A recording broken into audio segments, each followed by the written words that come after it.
এই প্যান্ডেলের ভিতরে যারা বসে আছো, আমি জানি না তোমরা মাহফিল বলতে কি বুঝছো। তোমরা কি মনে করছো মাহফিল মানে হ্যান্ডবিল, মাহফিল মানে পোস্টার, মাহফিল মানে প্যান্ডেল, মাহফিল মানে লাইট, মাহফিল মানে মাইক, মাহফিল মানে বক্তা? না রে না, তোমরা যা মনে করেছো মাহফিল মানে তা না। মাহফিল মানে হচ্ছে তোমার জীবনের গুনাহ মাফ। মাহফিল মানে হচ্ছে এই এলাকার কবরবাসীর কবরের আযাব বন্ধ, ঠিক কিনা? তুমি মাহফিলের ওজন বুঝো নাই, এই জন্য তুমি তামাশা করো, তুমি দৌড়াও। তুমি জানো না, তুমি দেখো না মাহফিলের চতুর্পাশ দিয়ে রুহানি হালাতে তোমার আব্বা তোমার আম্মা চতুর্দিক দিয়ে লাইন ধরে দাঁড়িয়ে আছে। তুমিও দেখো না, আমিও দেখি না। দেখে ফেরেশতা, ফেরেশতারে তোমার আম্মা, ফেরেশতা তোমার আম্মারে জিজ্ঞেস করে, কি গো, কেন তুমি এই পাশে দাঁড়িয়ে আছো? কেন তুমি দৌড়ে দৌড়ে এসেছো কবর ফেলে? তোমার আম্মায় কান্দে আর কয়, ও ফেরেশতা আমারে তাড়াইয়া দিও না, নাগাইশের পীর সাহেব মুশতাক ফয়েজি এসেছে, আমার ছেলেও মাহফিলে গিয়েছে।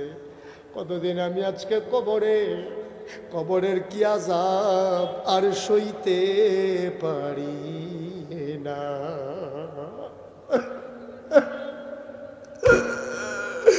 আমার কবরে কি আযাব, দাও দাও গো।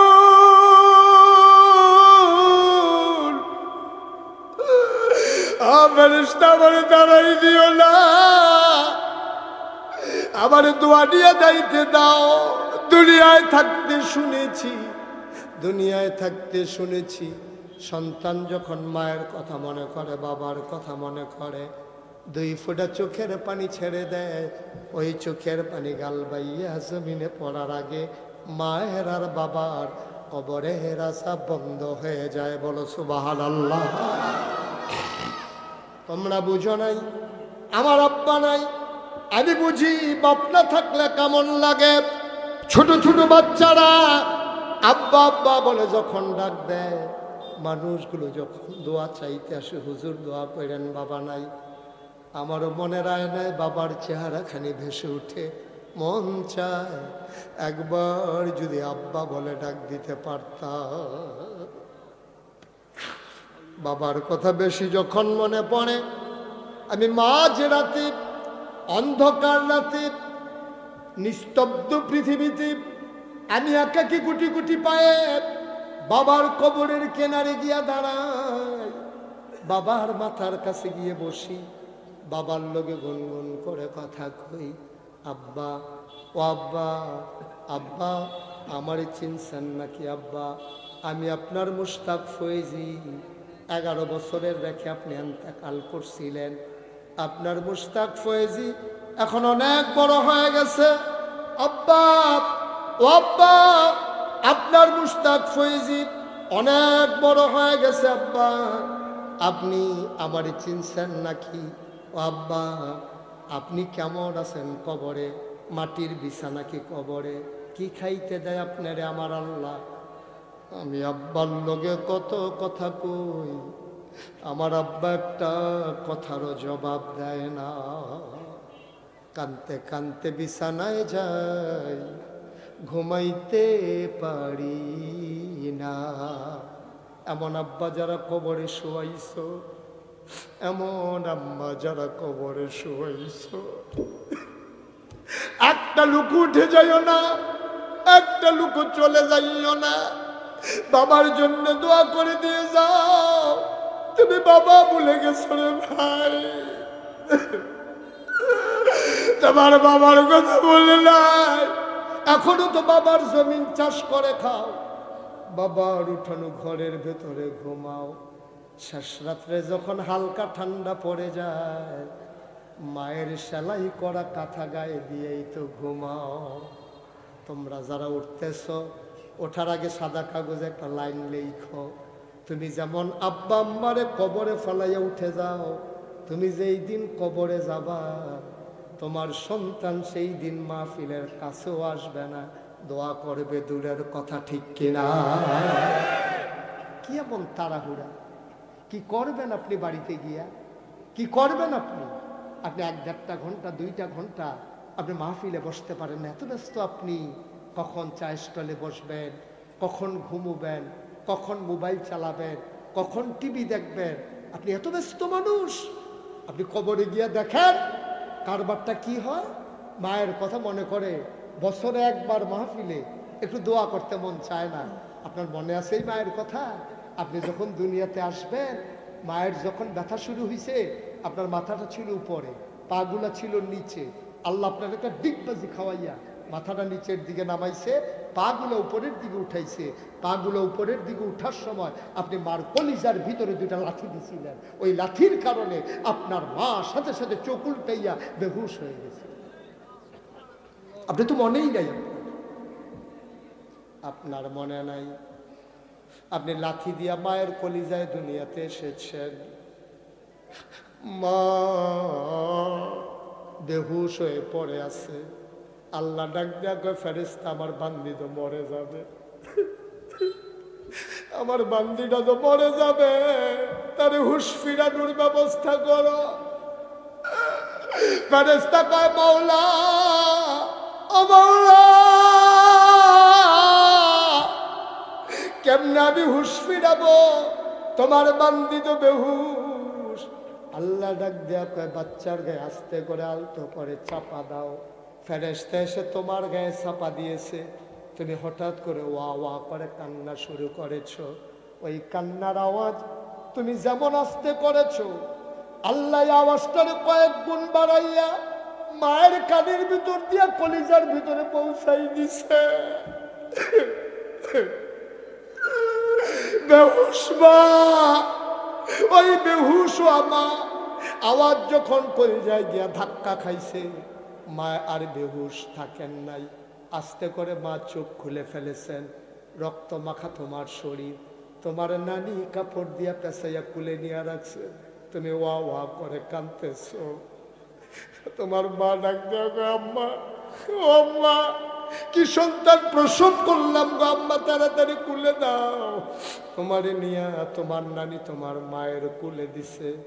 10 মাস 10 দিন তোমার মায়ের খাইতে দাও নাই, ঘুমাইতে দাও নাই। তুমি হাঁটু দিয়ে গোতা মেরেছো, মাথা দিয়ে ঢুস মেরেছো। এই মা আসার সময় কলিজায় তুমি 2টা লাথি মারছো।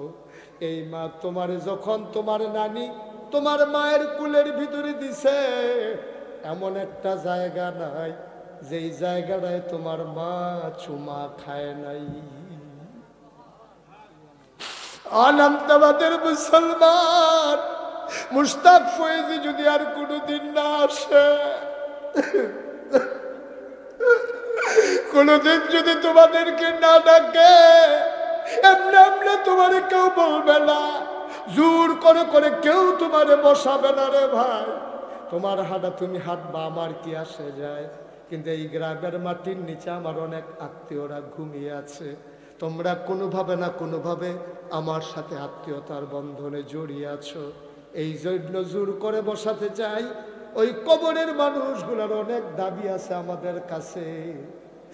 আজকে মায়ের কথা মনে করে একটা ফোঁটা চোখের পানি ছেড়ে দাও।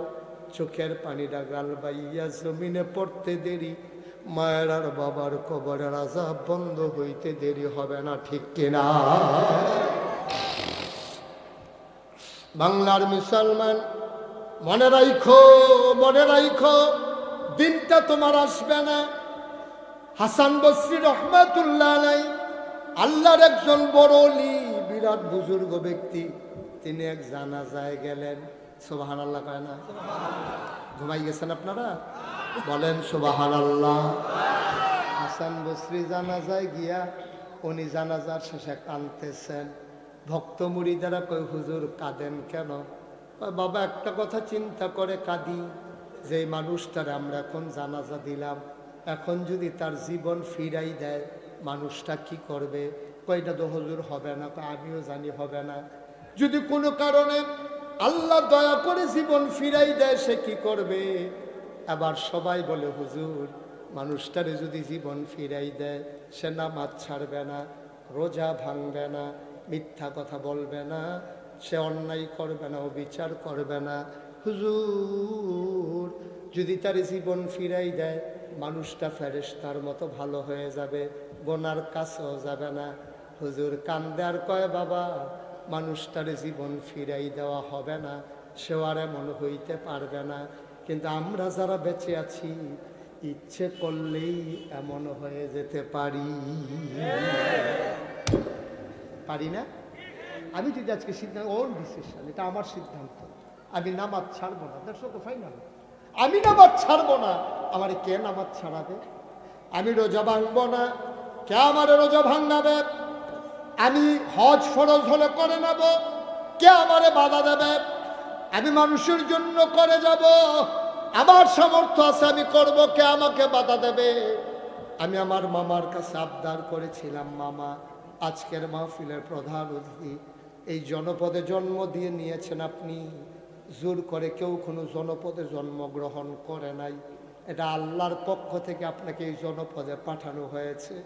এই জনপদে আপনার কিছু দায়বদ্ধতা আছে, আপনার কিছু করার আছে, সব করে দিতে পারবেন না।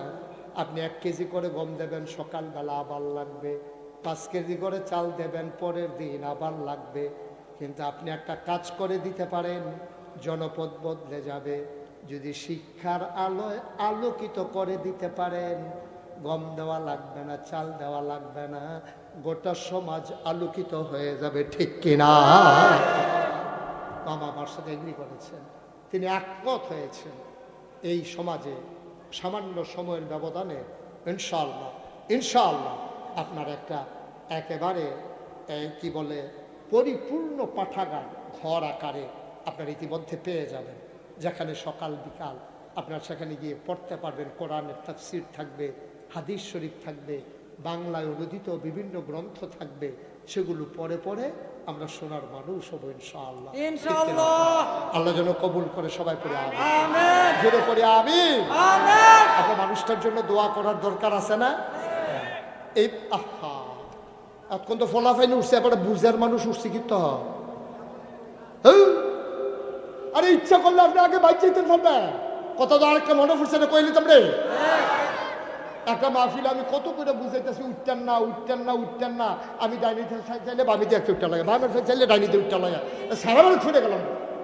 শেষ পর্যন্ত আমি আরেক দিকে চাই রয়েছি, আমি কই দেখি কাটা কাটা উঠে, বাম দিকে চাই রয়েছি, কতক্ষণ ফের দেখি ডাইনি দিকে আসতে বেড়া পর্যন্ত গেছে, আমি কারেগা যে ফাল দিয়া পড়ছে, ফাট দিয়া প্যান্ডেলের হেগুলা সেই আসা বাস, ওই যে প্যান্ডেল করে যে বাসটিও ফুটছে, ফলাফানে যে কালেকশন করছে, এই আসা আইকলা বাস রাখছে হেগুল দিয়া তে করছে। কিন্তু আমি যখন কইছি ক্যাটার এইটা, তা আটকা দৌড় দিয়ে যে করছে, নতুন লুঙ্গিটা সেরেক্ট কইরা নাই।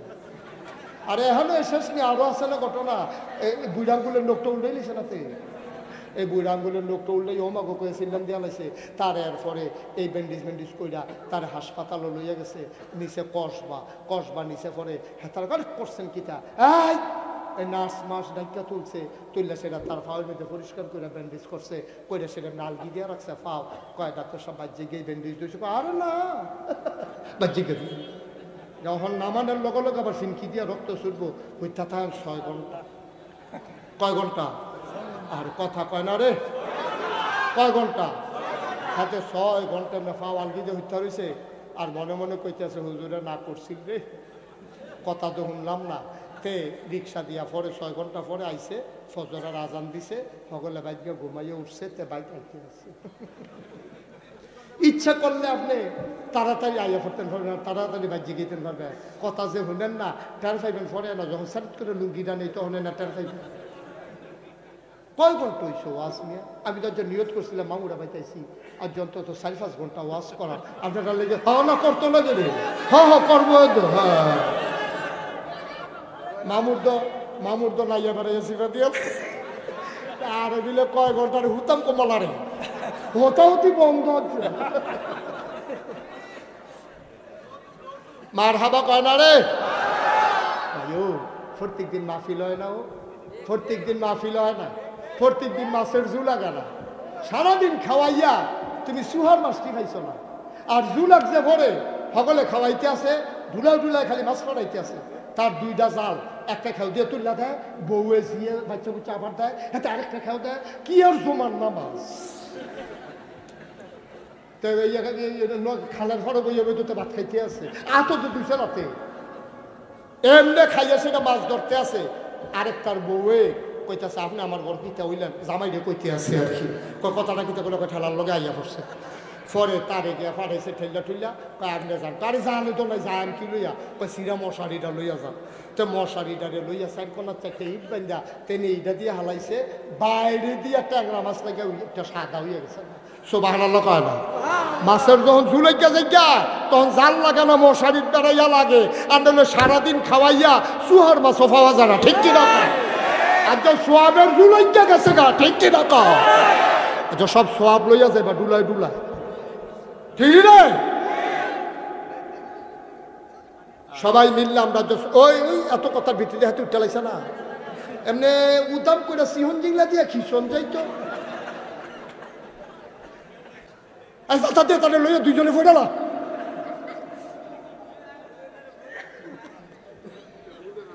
মার হাবা কয় না, জোরে কয় না মার হাবা। ভাইও ভাই সারা জীবন থাকতেন না তো দুনিয়া, থাকতেন না সারা জীবন, একটা ফুসি লইয়া যাইয়ার, একটা ফুসি লইয়া যাইয়ার, তাহলে যাইতে লোক করে হালানি গেছে বরবাদ হইয়া সব, ঠিক কিনা কও?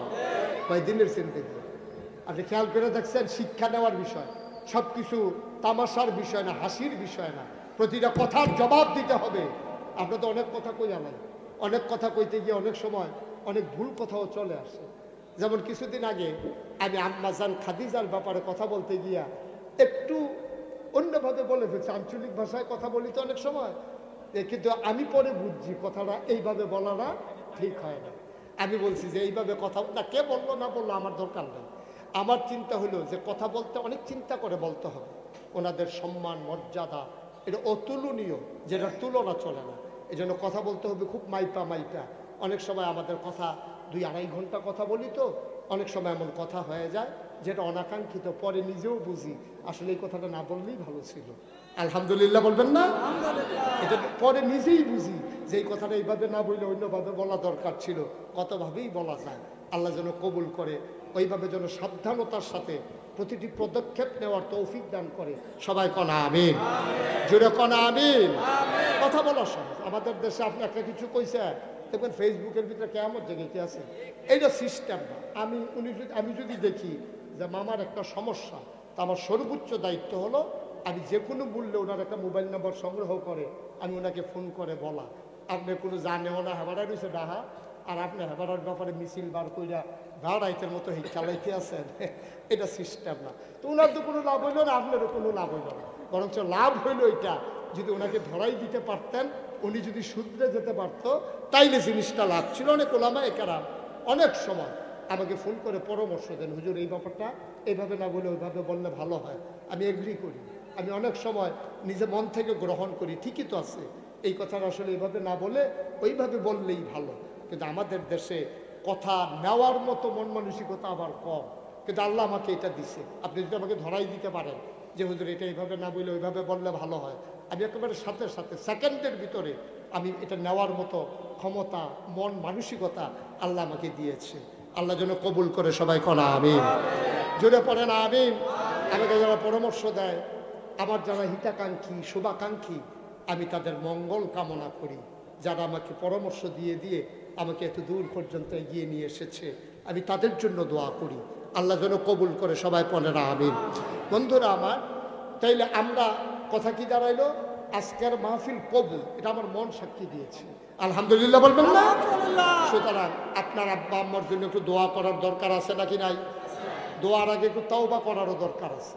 যেহেতু আমার মামা ইঞ্জিনিয়ার কামাল সাহেব, উনি যেহেতু ইনশাল্লাহ পাঠাগারটারে ইমিডিয়েটলি, আমি যত ব্যস্ত থাকি মামাও আসবে, আমিও আসবো, যোগাযোগ করবা তোমরা ছেলেরা, আমরা এসে পাঠাগার উদ্বোধন করবো ইনশাআল্লাহ। আগামীকালকে সকালে মামাকে নিয়ে এই স্থান এলাকা পরিদর্শন করে ভিজিট করে কোন জায়গায় করা যায়, সকালবেলা মামাকে নিয়ে তোমরা করবা, করার পরে কিভাবে কি করা যায় আমার সাথে টাইম টু টাইম যোগাযোগ করে এটা করে ফেলবা ইনশাআল্লাহ। কাজ শেষ হলে যত ব্যস্ত থাকে আমি দিনের বেলা হলেও আমরা এসে উদ্বোধন করবো। মামাই নিয়ে আবার কোন যে না লাগবে, আপনার লাগবে না, আমি এসে আসবো, লাগবে না? হ্যাঁ আমার লাগবে না, তার মামু কারবার উচিত টিকিটা গেছে, আমি না এলে সব আপনি আইলে এসে আসবে। মার্শাল্লাহ, আমিন কর, জোরে বলেন ইনশাআল্লাহ। এই নামতাবাদবাসী এই একেবারে পরিপূর্ণ একটা পাঠাগার পেয়ে যাবে ইনশাআল্লাহ। আল্লাহ যেন কবুল করে, সবাই বলে আমিন। আমরা সবাই মিলে একটু তওবা করি। এতক্ষণ আমি কাউকে বসতে বলি না, এখন একটু বসে পড়তে পারলে ভালো হবে। আমরা তওবা করবো তো, আল্লাহর দরবারে মাপ চাইবো। দাঁড়াইয়া বেড়াগিরি দেখাইয়া মাপ চাওয়াটা সুন্দর হবে না। আচ্ছা জি, এগুলো আগে বলতে পারবো। হ্যাঁ, এই শুনেন, আজকে আমাদের এই জাতি ধ্বংস হওয়ার পিছনে সবচেয়ে বেশি যেটা ভূমিকা পালন করে এটার নাম হলো মাদক এবং নেশা। ঠিক কিনা বলেন? আপনাদের গানটা তো বর্ডার বেল্টে গোপীনাথপুর ফার হইলে যখন তো গোল্ডেন দিয়া ফলে ইন্ডিয়া ফুটে যাবেন কারণ আপনাদের গানপুরের হেদিক দিয়ে ইন্ডিয়া না, আপনাদের এলাকা বর্ডার বেল্টে। এখানে শুধু বলে কথা না, সারা বাংলাদেশে যে কোনো জায়গায় মাদক দ্রব্যগুলো এখন হাতের নাগালে পাওয়া যায়। একটা যুবককে ধ্বংস করার জন্য এক বোতল ফেন্সিডিল, এক পুরিয়া কি বলে হিরোইন, আর একটা ইয়াব্বা, হ্যাঁ কি ইয়াব্বা না কি জানি, ইয়াবা ইয়াবা হুজুরকে খাইতামও পারতাম না, নামও কইতাম পারতাম না। এই ইয়াব্বা ফেন্সিডিল শেষ করে দিচ্ছে আমার জাতিকে। আল্লাহ যেন এটা থেকে আমাদেরকে হেফাজত করে, সবাই করা। যুবক, ও যুবক, তোরার আমি কলজা দিয়া মায়া করি রে, তোরার যে কত মায়া আমি করি, বাংলাদেশে কোনো বক্তা যুবকদেরকে তো মায়া করে না। ঠিক কিনা কও? এটা আমি কলজা অন্তত দেখাইতাম তো পারি না, কলজা তো ভিতরে যদি খালি বার করে দেখাইতাম পারতা, দেখলো ফুডাটা কলজার ভিতরে যুবক যুবক যুবক যুবক যুবক প্রতি লাইনে লাইনে হুদা যুবক লেখা মার হাবা কয় না। অর্থাৎ আরেকটা মনে পড়ছে, এটা কি কইলি তা আমার মাহফিল আছিল মা দাইয়া, কি দাইয়া মা দাইয়া, আমার মাহফিল চান্দিনা দিয়া আমি মা দাইয়ার দিকে যাইতে আছি গাড়ি লইয়া। এমন টাইমে দেখি দুনিয়ার ফলাফল সাইকেল, এই সুটটা দিয়ে বয় দেয়, কদিন পরে বড় হইব, বহা বস মার হাবা কর। তো আমি যে গাড়ি দিয়ে যাইতে আছি হাইওয়েতে শীতের ভিতরে দেখি ফেফাত ফেফাত করিয়া সাইকেল চালাইয়া ফলাফান যাইতে আছে মাদাইয়ার দিকে। আমি আমার ড্রাইভারকে কইলাম, আমার মনটায় সাক্ষী দিছে এটা নিয়ে আমার মাহফিলও যাইতে আছে, গাড়ি সাইড কর। গাড়ি সাইড করছে পরে ফলাফানটা কইলাম, তোমরা কই যাও? হয় মাদাইয়া। আমাকে হ্যাঁ গীতা নাগাই শিল্পীর সাহ মুস্তাক ফৈজি আছে না, আইতে আছে। তা আমি কই তোমরা মুস্তাক ফৈজির চিনো নি? কই চিনি নি গীতা, ওয়াজ শুনি না সবসময়। আমি কেমনি চিন বানি? কই হুজুর দূরে থাকি তো চিনি নি জানি। আমি কই লাইটটা জ্বালা। গাড়ির লাইট জ্বালাইছে পরে উমা হুজুরে তি, আমি হ্যাঁ হুজুরে। মার হাবা কায় না রে। ফলাফেন যে আমারও কত মহব্বত করে আমিও তো টের পাই। আমি মহব্বত করি, তুমি না মহব্বত করে যাইব কো? তো সবাই মিল্লা আমরা একটা সোনার পৃথিবী গড়ব, কাগজে পত্রে নয়, প্রকৃত অর্থেই আমরা সোনার বাংলা গড়ব। আর সোনার বাংলা গড়ার জন্যে আমরা সবাই মিলে সোনার মানুষ হব ইনশাআল্লাহ। সবাই রাজি আছেন ইনশাআল্লাহ? সবাই রাজি? হাত নাম। সোনার মানুষ হবে, মিথ্যা কথা বলবেন না, এটা আমার ডিসিশন। আমি মিথ্যা বলবো না, কে আমারে মিথ্যা বলাবে? আমি সুদ খাবো না, কে আমারে খাওয়াবে? আমি চুরি করব না, কে আমারে করাবে? আমি নামাজ ছাড়বো না, কে আমারে ছাড়াবে? সহজ হিসাব। আজকে থেকে সিদ্ধান্ত নেই এক ওয়াক্ত নামাজ যেন আর ছুটে না যায়। পারবো না ইনশাআল্লাহ? সবাই আমরা নামাজের মতো করে বসি, নামাজের মতো করে তওবা করবো। যারা পারেন একটু বসে করে আমরা তওবা করি। সবাই আমার সাথে পড়েন, আউযু বিল্লাহি মিনাশ শাইতানির রাজিম, বিসমিল্লাহির রহমানির রহিম, আস্তাগফিরুল্লাহ রাব্বি মিন কুল্লি যামবিন ওয়া আতুবু ইলাইহি লা হাওলা ওয়ালা কুওয়াতা ইল্লা বিল্লাহি আলিয়্যিল আযীম। হে আল্লাহ, হে আল্লাহ, হে আল্লাহ, ইচ্ছায় অনিচ্ছায় প্রকাশ্যে গোপনে শয়তানের কুমন্ত্রণায় পড়ে, নফসের তাড়নায় পড়ে জীবনে যত গুনাহ করেছি,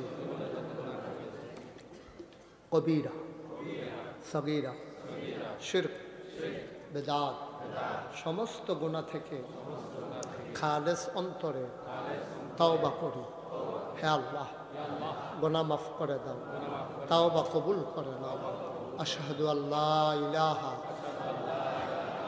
ইল্লাল্লাহু ওয়াহদাহু লা শারীকা লাহু ওয়া আশহাদু আন্না সাইয়্যিদানা হাবিবানা মাওলানা মুহাম্মাদান আবদুহু ওয়া রাসূলুহু সাল্লাল্লাহু আলাইহি ওয়াসাল্লাম আমিন আমিন আমিন